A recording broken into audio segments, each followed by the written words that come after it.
You know, you do things for people, you know, you got 4 kids, you come in, I'm not gonna charge them full price for all 4 of them, you know. You throw 1 or 2 in for nothing.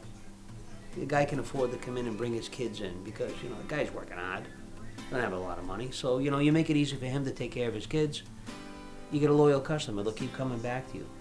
I won't make as much, but I have a following. I went to college and didn't like it. You know, I was the firstborn in a big Italian family. Everybody wanted me to go, and I wanted to be in a barber shop. So after a couple of years at Northeastern, I quit. I said, I went to barber school. I've been cutting hair for 33 years.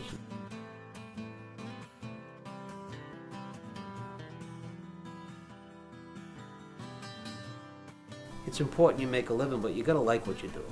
If you don't like what you do, you're gonna be miserable. My Uncle Mike, he had some health problems. He's been cutting hair 54 years. He had some health problems. He owned 2 barbershops.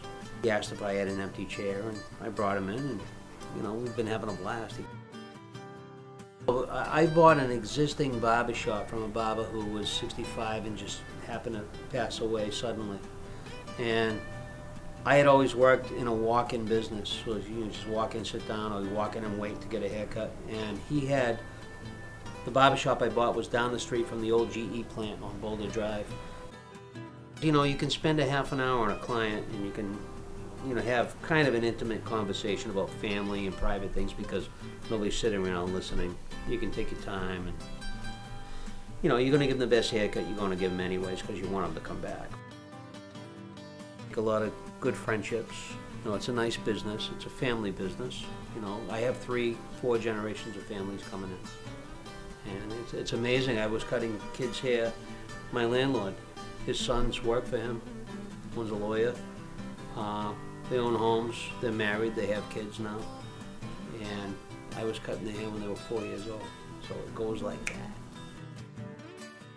Well, I knew everybody because everybody from 3 or 4 years on got a haircut from my dad, their first haircut. And then they say, oh, you're Joey George? Your dad the barber? Yeah. Oh, you gave me my first haircut. I go to my dad, da-da-da. And, you know, it was like that. So I got to know everybody. And back in 1969, New England Telephone, which is now Verizon, went on strike for a whole year.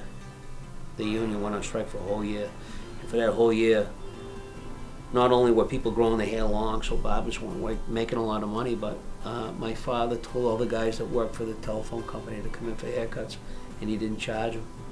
He just took care of their families because, you know, they weren't making any money. They were on strike. You weren't getting a paycheck when you're on strike. So it created a lot of loyalty.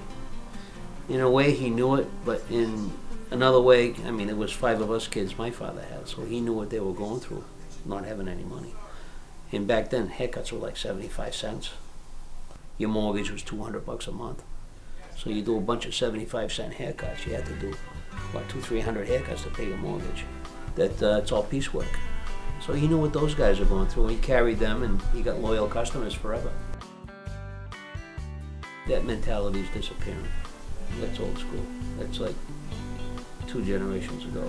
The last generation was the luckiest generation from me.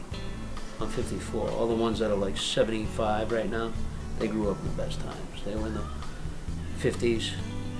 They started rolling into all these corporations and businesses and everything that was mushrooming out. You know, they were making all the money. The ones that, if they're given, that's great. But if they're not, then shame on them. Karma happens. Come around and bite them back. So, and it does. I've seen instant karma.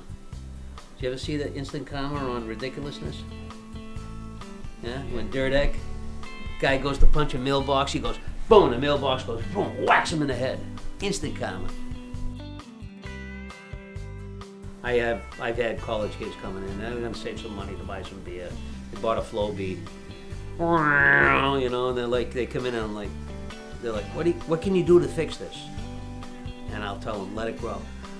What do you mean, I gotta walk around looking like this? I says, yeah, you were stupid enough to do that.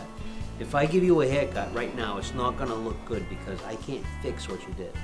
So you're gonna look stupid, and you're gonna walk around the next month saying you got your last haircut at my place. I don't want that advertised. So you did it, I'll fix it later. Doesn't matter how much you make. You know why? I got guys that come in and make millions of dollars.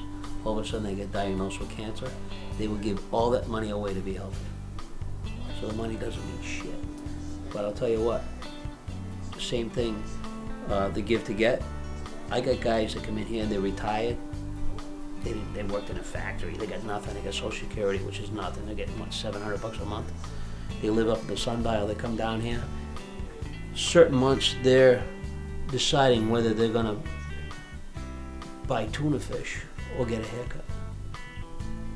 Okay, well, I gotta eat, so what are you gonna do? So if they come down and the guy says, hey, all I got's $5, I'd rather make $5 than no bucks. I'm not gonna say, oh, I can't cut your hair, you don't have enough. Ah, give me the $5, I'll give you a haircut, what do I care? You know, hey, I made $5, I didn't make $8. I made a few bucks, he got his haircut, he's happy, I'm happy, he's happy, he'll come back. You know, so you gotta give to get. Who cares? You keep taking. I believe that strongly, you know. I've been doing it for 33 years. I've been here 27 years now. It keeps growing, so something's going right.